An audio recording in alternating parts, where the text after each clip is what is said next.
Hello friends and students. पहले दो videos में प्रेजेंट टेंस को पूरा कवर कर लिया था। सबसे पहले वाले वीडियो में मैंने प्रेजेंट टेंस के प्रेजेंट इंडेफिनिट, प्रेजेंट कंटिन्यूअस और प्रेजेंट परफेक्ट को कवर किया था और उसके बाद में एक नया वीडियो रिलीज करके मैंने उसमें प्रेजेंट परफेक्ट कंटिन्यूअस को भी कवर किया था। तो चलिए आज हम शुरू करते हैं पास्ट टेंस। और पास्ट टेंस के बारे में मैं आपको पढ़ाने से पहले एक बात ज़रूर ये कहना चाहूँगा। वैसे तो सारे ही टेंसेस बहुत इंपॉर्टेंट होते हैं, हमें बहुत अच्छी तरीके से सीखना है, समझना है, लेकिन पास्ट टेंस को खास तौर से हमें बहुत ही अच्छी तरीके से सीखना होगा, क्योंकि पास्ट टेंस नरेशन में भी कई जगह बहुत काम में आता है। जैसे कि आप जानते हैं कि रिपोर्ट राइटिंग या कोई भी स्टोरी राइटिंग वगैरह में सबसे ज़्यादा पास्ट टेंस ही काम में आता है। इसलिए बहुत ही ध्यान से इसको पढ़िएगा और इसको समझने की कोशिश करिएगा। तो चलिए पास्ट टेंस में सबसे पहले हम past indefinite which is also called simple past tense, इसी के द्वारा शुरुआत करते हैं। So in the past tense first of all we are going to begin with past indefinite tense which is also called simple past tense. And as you can see, I have also written definitions on your screen and you can easily read. English और हिंदी दोनों में मैंने इसकी definition लिखी है। एक बार हम पहले समझते हैं कि पास्ट इंडेफिनिट में होता क्या है। तो जैसा कि इसकी इंग्लिश में डेफिनेशन लिखी हुई है उससे ही मैं शुरुआत करता हूं। The simple past tense is used to talk about a completed action in a time before now. और इसको हिंदी में भी एक्सप्लेन कर देता हूं, जैसा कि नीचे लिखा हुआ भी है कि एक तो ये टेंस हमेशा बीते हुए समय यानी कि भूतकाल की सूचना हमें देता है। The simple past is the basic form of past tense in English. Simple past और पास्ट इंडेफिनिट टेंस जो होते हैं लगभग ये दोनों सेम ही होते हैं और ये तब काम में लिया जाता है जब किसी कार्य के साथ समय भी खत्म हो जाता है, यानी कि अब से पहले वाला जो समय बीत चुका है पास्ट टेंस हो गया। वर्तमान से पहले वाला जो भी समय है वो पास्ट टेंस है। और पास्ट के अंदर किसी भी घटे हुए एक्शन को, किसी भी कंप्लीटेड एक्शन की जब हम बात करते हैं तो वहां पे हम पास्ट इंडेफिनिट टेंस को काम में लेते हैं। The time of the action can be in the recent past और द डिस्टेंट पास्ट। हो सकता है कि अभी रिसेंट पास्ट में ही कोई एक्शन घटा हो सकता है कि थोड़ा पहले कोई एक्शन पास्ट में घटा हो। And action duration is not important. चलिए हिंदी में इसको फटाफट समझ लेते हैं। और यह तब काम में लिया जाता है जब किसी कार्य के साथ में उसका समय भी खत्म हो जाता है, जैसा कि मैं आपको बता चुका हूं। कुछ एग्जांपल्स के थ्रू हम इसको समझने की कोशिश करते हैं। जैसे उसने कल एक फिल्म देखी, यानी कि पास्ट की बात कर रहे हैं हम और पास्ट में कौन सी घटना घटी, कौन सा एक एक्शन कंप्लीट हुआ कि उसने एक फिल्म को देखी। तो इसमें फिल्म देखने का काम और कल दोनों ही समाप्त हो चुके हैं, यानी कि एक्शन एंड टाइम, एक्शन भी कंप्लीट हो चुका था और टाइम जो है वो भी हमारे को पास्ट को इंडिकेट कर रहा है। तो ये ही सिंपल पास्ट टेंस की एक बड़ी सिंपल सी पहचान होती है। आई होप कि इसकी डेफिनेशन से आपका एक बेसिक कंसेप्ट क्लियर हो गया होगा। So as I have already told you कि we always use the simple past tense when we say when something happened. So it is always associated with certain past time expressions. मैं आपको पहले भी अभी इससे पिछले वाली स्लाइड में मैंने बताया था कि जो घटना, जो एक्शन घट चुका है पास्ट में, उसी के बारे में हम पास्ट इंडेफिनिट टेंस के अंदर उसकी चर्चा करते हैं। तो यहां पर मैंने नीचे इसके 3 यूसेजेस भी लिखे हैं कि किस तरीके से हम पास्ट टाइम एक्सप्रेशंस को शो करते हैं। So first of all we have frequency, means कि पास्ट एक्शन को किसी फ्रीक्वेंसी के साथ में जब उसको डिस्कस किया जाता है, like often, sometimes, always. I have also written some examples, you can read them. That I sometimes walk home at lunch time. मैं कई बार लंच टाइम के समय मैं अपने घर पे चल के जाता था। And I often brought my lunch to school. मैं प्रायकर स्कूल में अपना लंच ले जाया करता था। तो यहाँ पर फ्रीक्वेंसी, समटाइम्स और ऑफन और आप ये भी देख सकते हैं कि मैंने उसको ब्लू कलर पे अंडरलाइन करके भी वहां लिख रखा है, a definite point in time like last week or when I was a child, यानी कि पास्ट के एक डेफिनेट पॉइंट की अगर आप बात करें, जैसे कि लास्ट वीक हो गया, when I was a child, yesterday, 6 week ago. Examples भी आप इसको पढ़ सकते हैं। We saw a good film last week, यानी लास्ट वीक हमने एक अच्छी फिल्म देखी। Yesterday I went to Jaipur, मैं जयपुर गया, लेकिन कब गया? कल गया, तो पास्ट को इंडिकेट कर दिया। She finished her work at 7 o'clock, उसने अपना काम पूरा किया, कब पूरा किया? 7 बजे। I went to the theatre last night, मैं थिएटर गया, कब गया? एक डेफिनेट पॉइंट पे गया, कब गया? लास्ट नाइट, यानी पिछली रात को मैं थिएटर गया। An indefinite point in time, जहां पर पास्ट का कोई समय डेफिनेट नहीं होता, इंडेफिनेट होता है, उसको भी शो करने के लिए हम यहां पे पास्ट इंडेफिनेट टेंस को यूज में लेते हैं। जैसे द अदर डे, एजेस एगो, ए long time ago. I have also written some examples. People lived in caves a long time ago, लोग गुफाओं में रहा करते थे, कब? बहुत समय पहले। She played the piano when she was a child, वो पियानो बजाया करता था, कब? जब वो एक बच्चा हुआ करता था। तो जैसा कि आपने अभी इससे पहले वाले टेंसेस में भी देखा था कि हर टेंस में हमने मेनली 3 तरीके के सेंटेंसेस को कवर किया था, एफर्मेटिव, इंट्रोगेटिव एंड नेगेटिव। तो मैं यहाँ पे फटाफट से आपको पास्ट इंडेफिनिट टेंस का एफर्मेटिव सेंटेंस का स्ट्रक्चर और कुछ एग्जांपल्स भी समझा देता हूं। Its structure is very simple, subject plus second form of verb and plus object. एक यहां पे थोड़ी सी आसान चीज ये हो जाती है कि इस टेंस में चाहे भले आपका सब्जेक्ट सिंगुलर हो या प्लूरल हो, हर सब्जेक्ट के बाद में आपको direct second form of verb he apply करनी होगी और लास्ट में ऑब्जेक्ट। एग्जाम्पल्स को भी हम थोड़ा सा एक बार देख लेते हैं। जैसे फर्स्ट एग्जाम्पल आप देख सकते हैं, आई रोट ए लेटर, मैंने एक पत्र लिखा। सेकंड एग्जाम्पल, रीनी सैंग ए सॉन्ग, रीनी ने एक गाना गाया। अभी सेकंड सेंटेंस में आप देख सकते हैं कि सब्जेक्ट रीनी जो है वो एक सिंगुलर सब्जेक्ट है, लेकिन उसके बाद में भी हमने सेकंड फॉर्म ऑफ वर्ब को अप्लाई किया। Third sentence, they went to market, वे बाजार गए, तो यहां पर सब्जेक्ट इस बार प्लूरल हो गया, लेकिन उसके बावजूद भी यहां पर सेकंड फॉर्म ऑफ वर्ब भी हमारे को यूज में लेनी है। तो आपका सब्जेक्ट चाहे सिंगुलर हो चाहे प्लूरल हो, कोई भी सब्जेक्ट हो, उसके तुरंत बाद में आपको सेकंड फॉर्म ऑफ वर्ब को ही अप्लाई करना है। बाकी के सेंटेंसेस भी आप पढ़िए और उसको समझिए।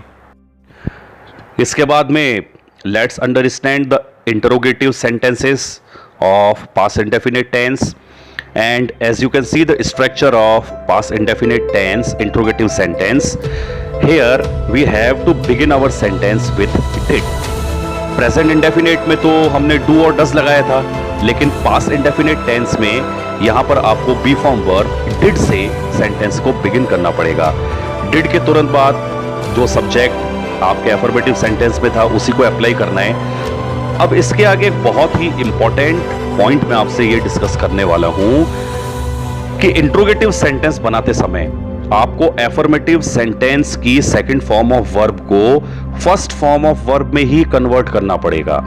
यानी कि हो सकता है कि एफर्मेटिव सेंटेंस में तो आपको सेकंड फॉर्म ऑफ वर्ब मिलेगी, लेकिन जब आप उसको इंट्रोगेटिव फॉर्म में कन्वर्ट करेंगे तो आपको उस सेकंड फॉर्म ऑफ वर्ब को उसकी फर्स्ट फॉर्म ऑफ वर्ब में कन्वर्ट करना पड़ेगा। एंड लास्ट में प्लस ऑब्जेक्ट। तो यहां पर ये एक चीज बहुत महत्वपूर्ण हो जाती है कि आपको वर्ब्स की एटलीस्ट तीनों फॉर्म्स की बहुत अच्छी नॉलेज होनी चाहिए। और टेंस जब पढ़ते हैं तो सबसे इंपॉर्टेंट पार्ट ऑफ स्पीच जो होती है वो वर्ब ही होती है। तो वर्ब के बारे में भी हम आगे डिस्कस करेंगे, एक अलग से वीडियो बना के मैं आपको एक्सप्लेन करने की कोशिश करूंगा। तो वर्ब्स की फर्स्ट फॉर्म, सेकंड फॉर्म और थर्ड फॉर्म, इसकी आपको अच्छी नॉलेज होनी चाहिए।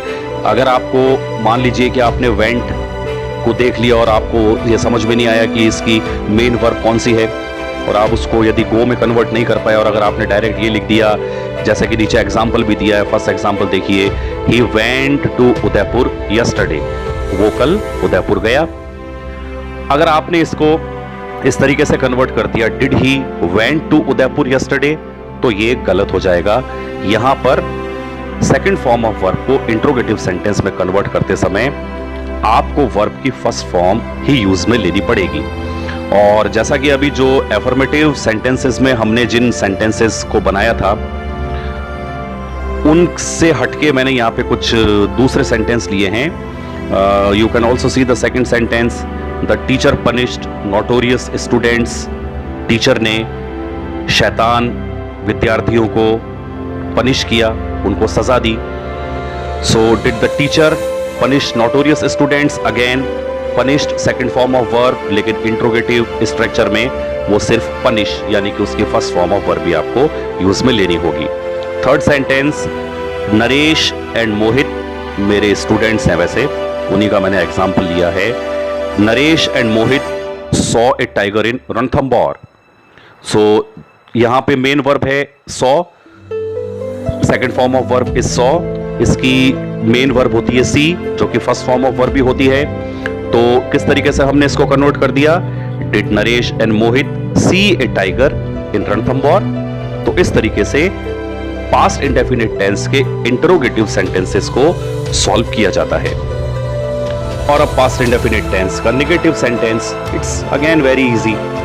प्रेजेंट इंडेफिनिट में आपने सब्जेक्ट के बाद में डू डज प्लस नॉट लगाया था, यहां पर सिर्फ सब्जेक्ट के बाद भी did plus not plus first form of the verb and plus object. तो अभी इंट्रोगेटिव सेंटेंसेस को समझाने के लिए मैंने जो एग्जाम्पल लिए थे उन्हीं एफर्मेटिव सेंटेंसेस को अब हम नेगेटिव फॉर्म में कन्वर्ट कर लेंगे। तो जैसा कि आप फर्स्ट सेंटेंस देख सकते हैं, he went to Udaipur yesterday, he did not go to Udaipur yesterday. यहां पर भी यह बात ध्यान रखिएगा एफर्मेटिव सेंटेंस की ही तरह कि जब डिड वाक्य में आ जाता है तो उसके साथ में आपको सेकंड फॉर्म ऑफ वर्ब नहीं बल्कि उस सेकंड फॉर्म ऑफ वर्ब की फर्स्ट फॉर्म ऑफ वर्ब को ही यूज में लेना पड़ेगा। और उसी तरीके से सेकंड और थर्ड सेंटेंस भी आप उसको पढ़ें। आई होप कि आपको अच्छी तरीके से समझ में आ गया होगा। और लास्ट में प्रैक्टिस के लिए, जैसा कि हर टेंस के बाद में हम कुछ एक्सरसाइज सॉल्व करते हैं, इस बार भी मैंने आपको कुछ एक्सरसाइज यहाँ पे दी हैं। So there are 10 sentences and put the verbs into the correct forms. So after completing past indefinite tense, now we are going to start past continuous tense. देखते हैं, समझते हैं, इसकी भी डेफिनेशन मैंने यहाँ पे लिखी है, आप लोग भी इसको पढ़े, मैं आपको इसको एक्सप्लेन करने की भी कोशिश करता हूँ। So the past continuous tense, which is also known as the past progressive tense, refers to a continuing action or state that was happening at some point in the past. The past continuous tense is formed by combining the past tense to be, for example, was or were, with the verbs present participle, means the root form of verb plus ing, and generally it is used with simple past tense. थोड़ा सा हिंदी में भी समझ लेते हैं कि जब कोई वाक्य ये प्रकट करता है कि कोई भी एक्शन, कोई भी कार्य भूतकाल में किसी दिए हुए समय पर चल रहा था, यानी कि पास्ट में जो एक्शन किसी एक पर्टिकुलर टाइम पर चल रहा था, तो उसकी जब हम बात करते हैं तो उस समय हम प्रायकर पास्ट कंटिन्यूअस टेंस को ही काम में लेते हैं। यदि अगर हिंदी में हम इस प्रकार के वाक्यों की अगर चर्चा करें तो जिन वाक्यों के अंत में रहा था, रही थी, रहे थे आदि शब्द आ जाते हैं, ये इस बात को इंडिकेट करते हैं कि ये पास्ट कंटिन्यूअस टेंस का सेंटेंस है। अब एक चीज यहां पर आप बहुत खास तौर से ध्यान रखिएगा कि पास्ट कंटिन्यूअस टेंस बहुत कम बार सिर्फ अकेला क्वेश्चन के रूप में आपको दिया जाएगा।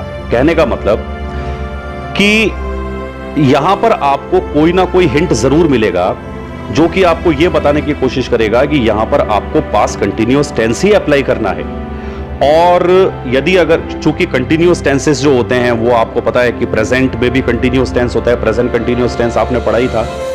तो अगर सिर्फ बिना past tense, past indefinite tense के यदि अगर आपको पास्ट कंटिन्यूअस टेंस का कोई भी अगर क्वेश्चन दिया जाता है तो वहां पे कंफ्यूजन होना बड़ा लाजमी होता है। तो कई बार ऐसा भी होता है कि वहां पर प्रेजेंट कंटिन्यूअस का भी अगर आपने आंसर फिल कर दिया तो वो भी सही होगा, और पास्ट कंटिन्यूअस का अगर आपने फिल कर दिया तो वो भी सही माना जा सकता है। तो इस कंफ्यूजन को मिटाने के लिए ज्यादातर एग्जाम में जो क्वेश्चंस आते हैं वहां पर आपको पास्ट कंटिन्यूअस के सेंटेंस के साथ में सिंपल पास्ट टेंस, जो अभी इससे पहले हम पढ़ चुके हैं, उसका भी आपको कहीं ना कहीं कुछ भाग मिलेगा, जो कि आपको इस बात की तरफ इंडिकेट करेगा कि इस टेंस को, यानी कि पास्ट इंडेफिनिट टेंस को पढ़ने के बाद आपको यहां पर पास्ट का कौन सा दूसरा टेंस अप्लाई करना है। ज्यादातर यहां पे प्रेजेंट कंटिन्यूअस ज्यादातर यहां पे पास्ट कंटिन्यूअस या पास्ट परफेक्ट टेंस ही काम में लिया जाता है। तो एक एग्जांपल भी मैंने नीचे लिखा है कि you were studying when she called. तो यू वर स्टडीइंग, ये जो इस सेंटेंस का जो ये फ्रेज है उसमें आप देख सकते हैं कि ये पास्ट कंटिन्यूअस टेंस हो गया। वॉज और वर लगा के हम जो सेंटेंस बनाते हैं। एंड व्हेन शी कॉल्ड, तो subject plus second form of verb अभी अभी हम पढ़ चुके हैं कि सिंपल पास्ट टेंस होता है। और एक एग्जांपल मैंने यहां पे और भी दिया है, देखिए यहां पर दूसरे वाले सेंटेंस में मैंने सिंपल पास्ट टेंस पहले ले लिया और उसके बाद में मैंने पास्ट कंटिन्यूअस को दिया है। कैसे? When I called her she was watching television. जब मैंने उसे बुलाया, सिंपल पास्ट, उस समय वो क्या कर रही थी? She was watching television. So as you can see, the affirmative sentence of past continuous tense, हर बार की तरह इसका भी मैंने यहाँ पे स्ट्रक्चर लिखा है। इसका स्ट्रक्चर कहता है subject plus according to subject you have to choose be form verb either was और were, plus present participle verb जिसको आईएनजी वर्ब या root form of verb plus ING कहते हैं, और plus object. As far as the selection of was and were is concerned, so if your subject is singular like he, she, it, one name and I, the special thing is कि present tense में I जो था वो plural category में था, लेकिन यहां पे past tense में I जो है, और वो भी सिर्फ past continuous tense में, और वैसे past perfect continuous tense में भी ये सिंगुलर सब्जेक्ट्स की ही कैटेगरी में वापस आ गया है। तो वर का यूज प्लूरल सब्जेक्ट्स के साथ में आपको करना है, और प्लूरल सब्जेक्ट्स कौन कौन से हो गए? We, you, they, names, children, people etcetera. तो बहुत ही एक सिंपल सी बात यहां पे आपको समझनी है। यदि सब्जेक्ट सिंगुलर, आपको पता ही है प्रेजेंट टेंस में आप बहुत अच्छे तरीके से पढ़ चुके हैं, बस एक थोड़ा सा वेरिएशन हो गया था कि प्रेजेंट टेंस में आई भी प्लूरल में था, लेकिन यहां पर वो पास्ट कंटिन्यूअस में सिंगुलर सब्जेक्ट्स की ही कैटेगरी में कंसीडर किया जाएगा। तो आई के बाद में भी आपको दूसरे सिंगुलर सब्जेक्ट्स के जैसे वॉज लगाना है, और प्लूरल सब्जेक्ट्स के आगे आपको वर लगाना है। कुछ एग्जांपल्स मैंने यहाँ पे दिए हैं, जैसे you were going to school yesterday, कल तुम स्कूल जा रहे थे। Rini was singing a song, Rini एक गाना गा रही थी। रीनी वैसे मेरी बेटी का नाम है, तो उसी का एग्जाम्पल मैंने यहाँ पे दिया है। Chhavi was preparing our lunch, Chhavi हमारा लंच प्रिपेयर कर रही थी। Chhavi is my wife. And fourth, Vibhu and Dhruv were sleeping in the afternoon, they are my sons. Vibhu and Dhruv दोनों यहाँ पे सब्जेक्ट, अब आप देखिए प्लूरल हो गया, तो उनके आगे मैंने वर लगा दिया। दोपहर में दोनों सो रहे थे। आजकल तो वैसे भी दोनों की छुट्टियां हैं, तो दोपहर में या तो खेलते रहते हैं या दोनों सोते रहते हैं। Fifth, I was teaching English grammar, मैं इंग्लिश ग्रामर पढ़ा रहा था। तो रहा था, रही थी, रहे थे। पास्ट के किसी कंटिन्यूअस एक्शन की जब हम बात करते हैं तो पास्ट कंटिन्यूअस टेंस को काम में लेते हैं। तो पास्ट कंटिन्यूअस टेंस के ही एफर्मेटिव सेंटेंसेस की कैटेगरी में हम पास्ट कंटिन्यूअस टेंस के कुछ अलग यूजेस भी देख लेते हैं कि किन किन कंडीशंस में ज्यादातर पास्ट कंटिन्यूअस टेंस काम में आता है। तो इसका यूज फर्स्ट जो बता रहा है, that interrupted action in the past, past में कोई कंटिन्यूअस एक्शन चल रहा था जब, और वो कब तक चल रहा था? जब तक कि एक व्यवधान, एक इंटरप्शन वहां पे अकर नहीं हुआ। सो इस फैक्ट को मैंने यहाँ पर एक डायग्राम के थ्रू भी आपको बताने की कोशिश की है। आप देख सकते हैं यहाँ पर 3 पॉइंट्स हैं, पास्ट, प्रेजेंट एंड फ्यूचर। और पास्ट और प्रेजेंट के बीच में ही, चूंकि पास्ट कंटिन्यूअस टेंस होता है तो ये कंप्लीटली पास्ट टेंस में ही अपना फंक्शन करता है। लेकिन इंटरप्शन इसमें कैसे अकर होगा, उसकी जो इंग्लिश में डेफिनेशन है उसको भी एक बार समझ लेते हैं कि use the past continuous to indicate that a longer action in the past was interrupted. The interruption is usually a shorter action in the simple past. Remember, this can be a real interruption or just an interruption in time. ये real interruption भी हो सकता है और या सिर्फ समय के अंदर एक इंटरप्शन भी हो सकता है। फॉर एग्जाम्पल, जैसे फर्स्ट एग्जाम्पल है, I was watching TV when she called. तो मैं टीवी देख रहा था जब उसने मुझे पुकारा, यानी कि प्रोसेस कौन सी कंटिन्यू थी, टीवी को देखने की कंटिन्यू थी। लेकिन उस प्रोसेस के बीच में व्यवधान क्या हुआ, व्हेन शी कॉल्ड। और जैसा कि मैं आपको बता चुका हूं कि कंटिन्यूअस एक्शन को पास्ट कंटिन्यूअस टेंस के स्ट्रक्चर के अकॉर्डिंग ही लिखा जाएगा, बोला जाएगा। और जो इंटरप्शन अकर हुआ है उसको दिखाने के लिए हमें सिंपल पास्ट टेंस को यूज में लेना होगा। तो इसी तरीके के सेंटेंसेस आपको एग्जाम में दिए जाएंगे जहां पे आपको यह समझने में इजीनेस रहेगी कि यहां पर सिंपल पास्ट टेंस के साथ में मुझे पास्ट कंटिन्यूअस टेंस को यूज में लेना है और उसी के अकॉर्डिंग आपको अपना आंसर फिल करना होगा। बाकी के एग्जाम्पल भी मैंने यहां पे लिखे हैं, इनको आप पढ़िए और समझने की कोशिश करिए। Use two parallel action in past continuous tense. When you use the past continuous with two actions in the same sentence, it expresses the idea that both actions were happening at the same time. So, the actions are parallel.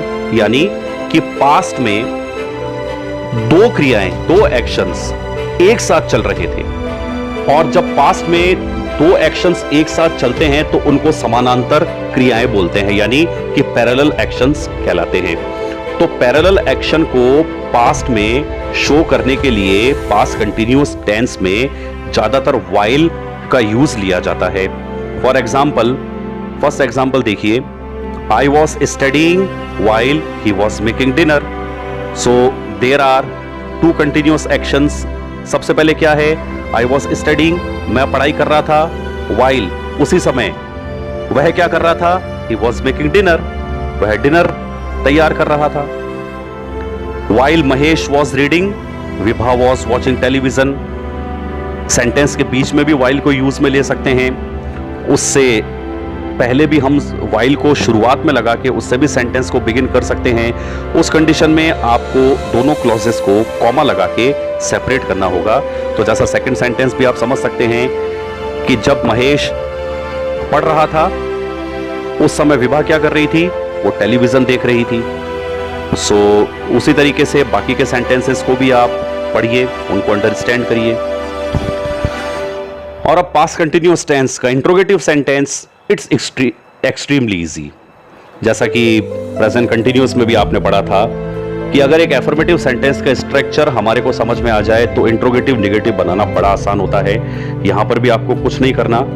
Affirmative sentence में जहां subject plus was या वर लगाया था, इस बार was were को पहले ले आइए और सब्जेक्ट को बाद में लगा दीजिए, और उसके बाद में जो स्ट्रक्चर एफर्मेटिव सेंटेंस का था वो भी यहां पर एज इट इज रहेगा।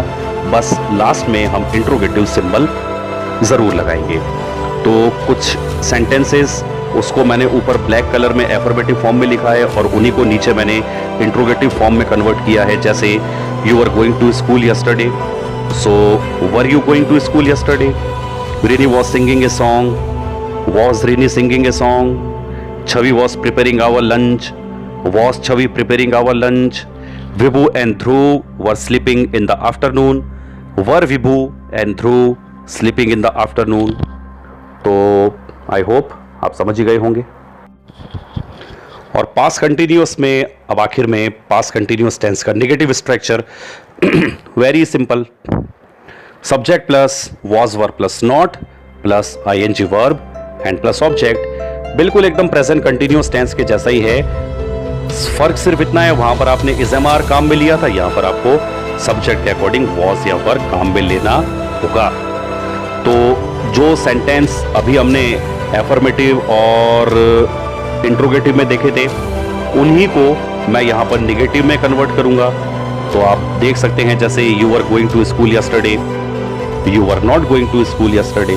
बाकी के सेंटेंसेस भी आप समझ ही गए होंगे।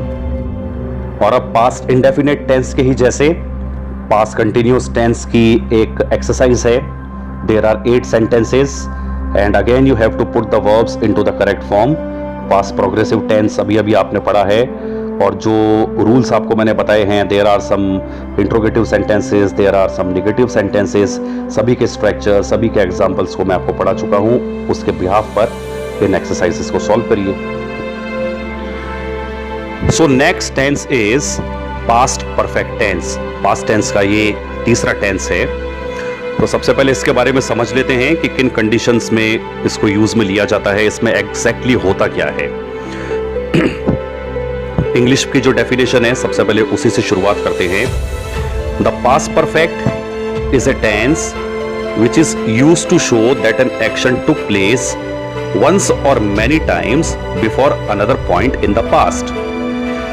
प्रेजेंट परफेक्ट टेंस में भी आपको मैंने ये बताया था कि परफेक्ट का मतलब होता है एक कंप्लीटेड एक्शन, यानी कि एक ऐसी स्टेट, एक ऐसा एक्शन, एक ऐसी प्रोसेस जो कि पूर्ण हो चुकी है। तो प्रेजेंट परफेक्ट टेंस में तो वो प्रेजेंट में जो कंप्लीटेड एक्शन थे, जो पूरे हो चुके हैं, जिसमें अब कुछ और होने की संभावना नहीं है, जो कि पूर्णता का एहसास करवा रहे थे, उनको हमने डिस्कस किया था। तो लगभग बिल्कुल वैसा ही सीन जो है वो प्रेजेंट पास्ट परफेक्ट टेंस में भी रिपीट होता है।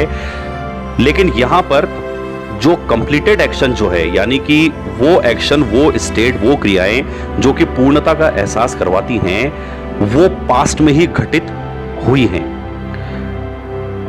Read on for detailed description examples and present perfect exercises. तो अभी इसके बाद में भी कुछ डिस्क्रिप्शंस आएंगे, कुछ एग्जाम्पल्स आएंगे, उसको भी हम पढ़ेंगे। एक्सरसाइज के थ्रू भी हम इसको समझने की कोशिश करेंगे।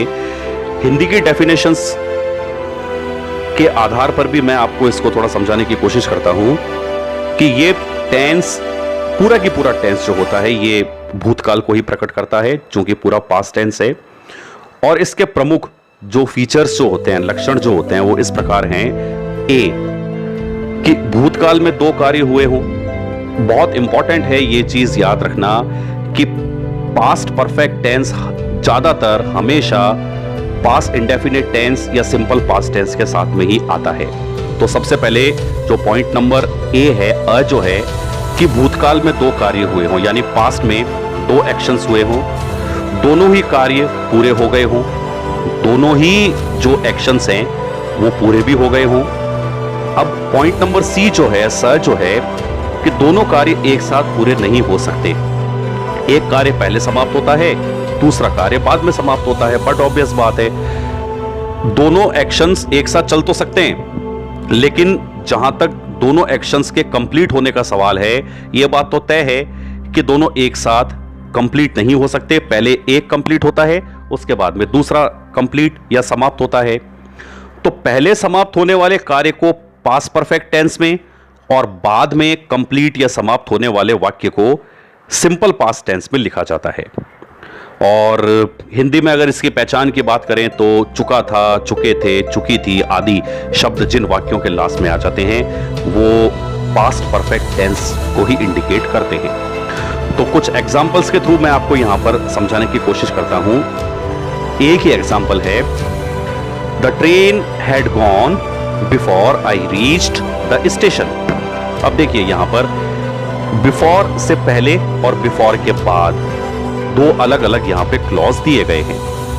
तो सबसे पहले the train had gone, this is the first completed action. और अभी बिफोर और आफ्टर के बारे में भी हम पढ़ेंगे। तो जो पहला कंप्लीटेड एक्शन है वो हमेशा पास्ट परफेक्ट टेंस में ही लिखा जाता है। और दूसरा कंप्लीटेड एक्शन कौन सा है?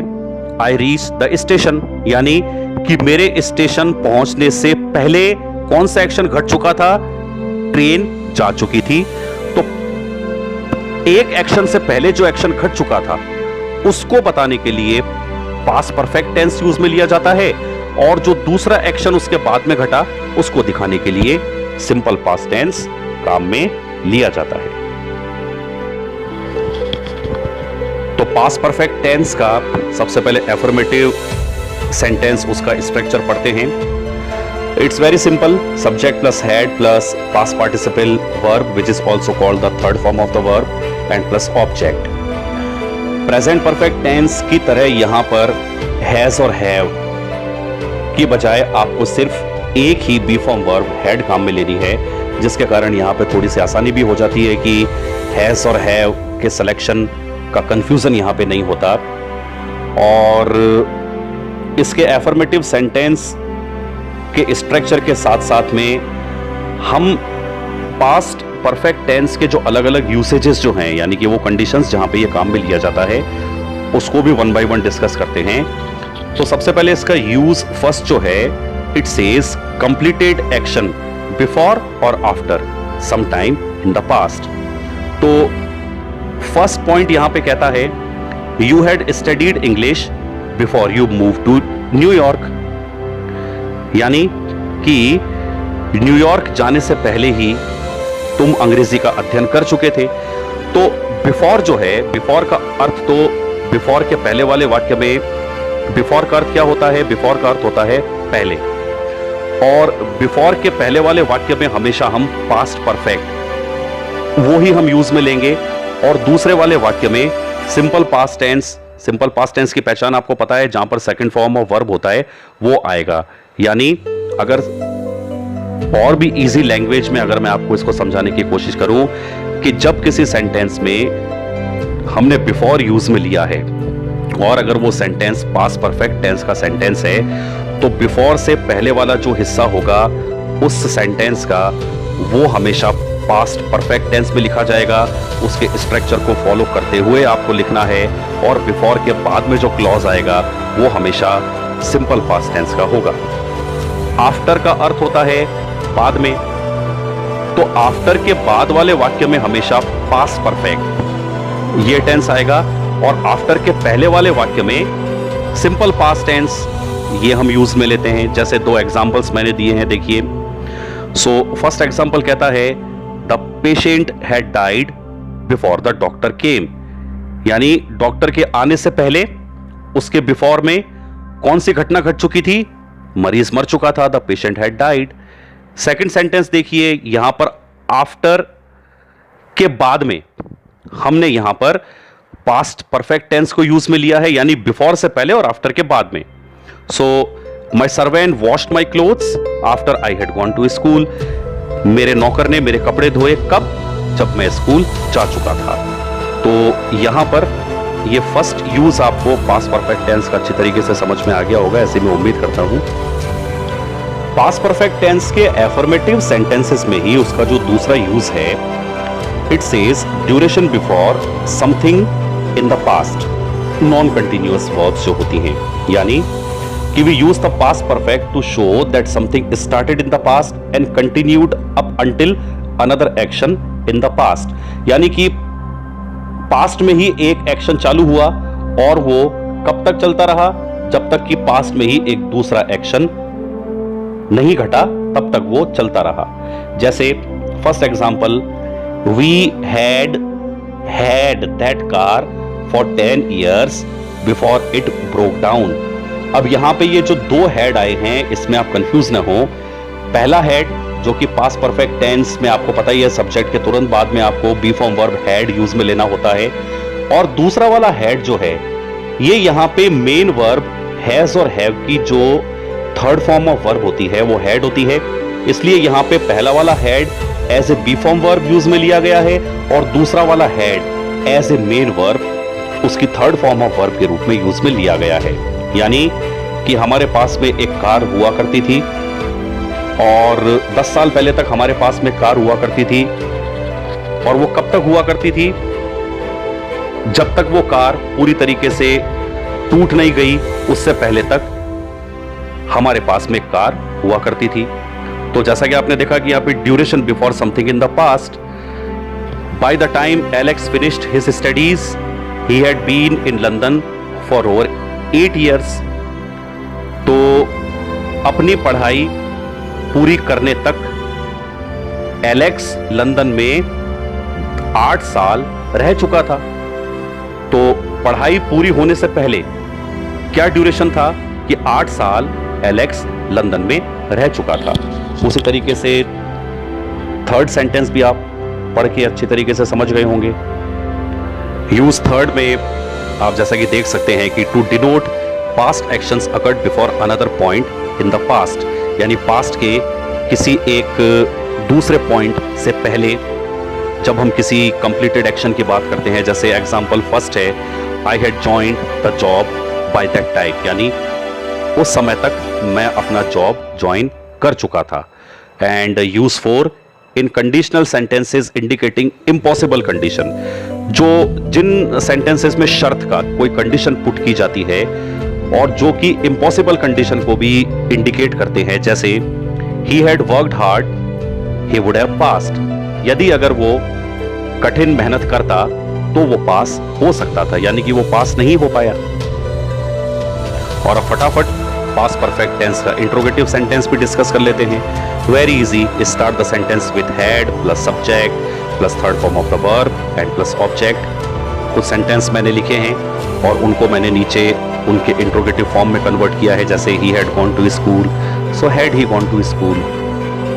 और उसके बाद में पास्ट परफेक्ट टेंस का negative structure, subject plus had plus not plus third form of the verb and plus object. इससे पहले जो मैंने सेंटेंस लिए थे उन्हीं को दोबारा यूज में ले रहा हूं, लेकिन उनको इस बार मैंने नेगेटिव फॉर्म में कन्वर्ट कर दिया। He had gone to school, he had not gone to school, they had finished their lunch, they had not finished their lunch. और अब आपके सामने दूसरे टेंसेस की ही तरह पास्ट परफेक्ट टेंस की एक्सरसाइज ये मैंने आपको शो की है। There are 10 sentences, again you have to put the verbs into the correct form. और अभी बताए गए नियमों के हिसाब से ये कुछ इंट्रोगेटिव सेंटेंस भी है यहाँ पर, कुछ निगेटिव हैं, कुछ अफर्मेटिव सेंटेंस हैं। फटाफट उसको सॉल्व कर लीजिए। सो फ्रेंड्स, स्टूडेंट्स, कैसा लगा आपको आज का ये वीडियो? आई होप कि आज जितने भी जो टेंसेस मैंने कवर किए हैं आपको अच्छे तरीके से समझ में आए होंगे। यदि आपको अच्छा लगा तो लाइक करिए, और यदि अगर आपने अभी तक मेरे इस चैनल को सब्सक्राइब नहीं किया है तो फटाफट इसको सब्सक्राइब करें, जिससे कि इस चैनल से जुड़े हुए दूसरे नोटिफिकेशंस ऑटोमेटिकली आपके मोबाइल तक आ सके। और जाते जाते जो सलाह मैं प्राय कर आपको देता हूं, दोबारा से ये सलाह देना चाहूँगा, घर पे रहें, सुरक्षित रहें और लॉकडाउन के नियमों को पूरी ईमानदारी से उनकी पालना करें। Thank you very much.